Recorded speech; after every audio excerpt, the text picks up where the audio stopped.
নমস্কার বন্ধুরা, আজকে আমরা চলে এসেছি কলকাতার মধ্যে থাকা মেট্রোপলিটন দুর্গাবাড়িতে। এখানে আপনারা সারা বছরই দুর্গাপুজো দেখতে পাবেন। আজকে আপনাদের দেখাবো মন জুড়ানো সন্ধ্যা আরতি। আমি এখন মন্দিরের সামনে চলে এসেছি।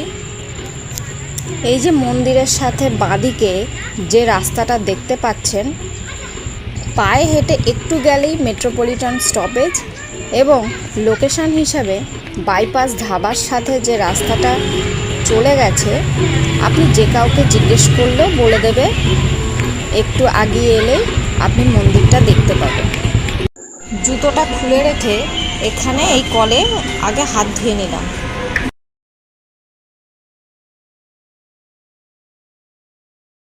আপনাদের জুতো রাখার জায়গাটাও একবার দেখিয়ে দিচ্ছি। এবার আমরা সিঁড়ি দিয়ে উপরের দিকে উঠে যাব।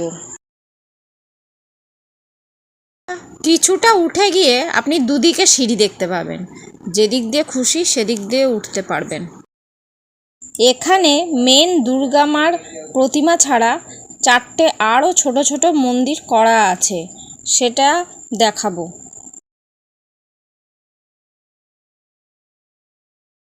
প্রথমে উঠেই আপনি দেখতে পাবেন জগন্নাথ দেবের মূর্তি আর রাধাকৃষ্ণের মূর্তি। দেখুন, এখানে রয়েছে জগন্নাথ, বলরাম, সুভদ্রা, রাধাকৃষ্ণ। এরপরে চলুন মেন মন্দিরটা আপনাদের একটু ঘুরিয়ে দেখাই। এবার একটু পরেই 7টা বাজলেই আরতি শুরু হবে, তাই এক এক করে ভক্তরা সব আসছে। আমিও এখানে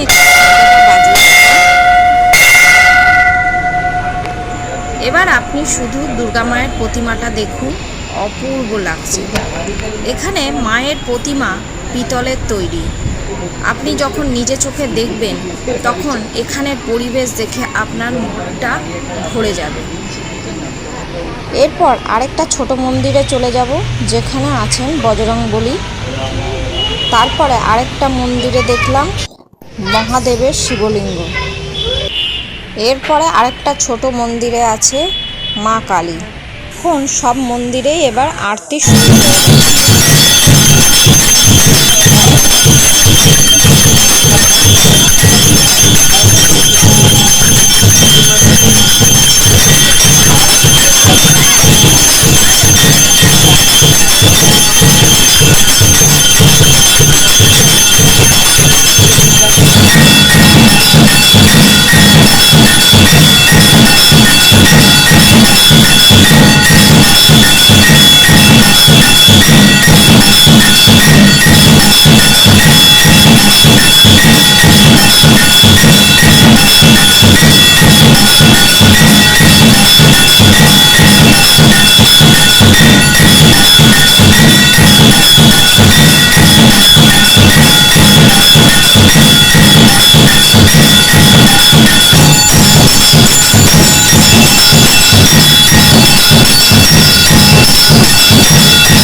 এখানে ঠাকুরমশাই সবাইকে শান্তি জল দিচ্ছেন।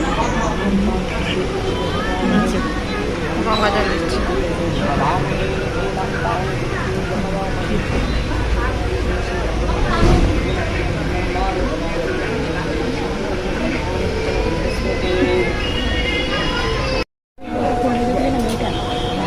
বসেছিল চুপ করে, করছিল না ভাই।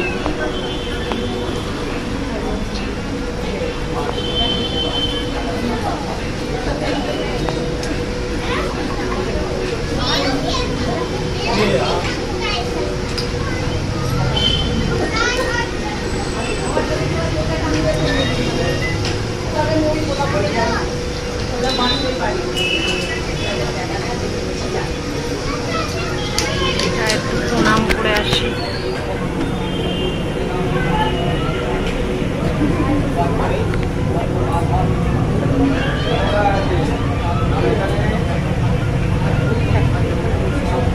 আরতিটা শেষ হওয়ার পরে এবার আমরা নিচের দিকে যাব প্রসাদ নিতে। চলুন তাহলে।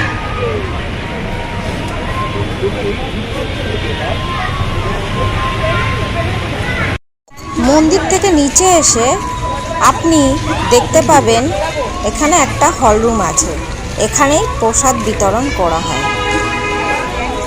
এই যে প্রসাদ নেওয়ার জন্য সবাই লাইনে দাঁড়িয়েছে, আমিও দাঁড়িয়েছি। এই ভিডিওটা আপনাদের কেমন লাগলো অবশ্যই কমেন্টে জানাবেন, আর লাইক শেয়ার করে দেবেন। আর এরকম নতুন নতুন ভিডিও পেতে হলে অবশ্যই সাবস্ক্রাইব করে দেবেন।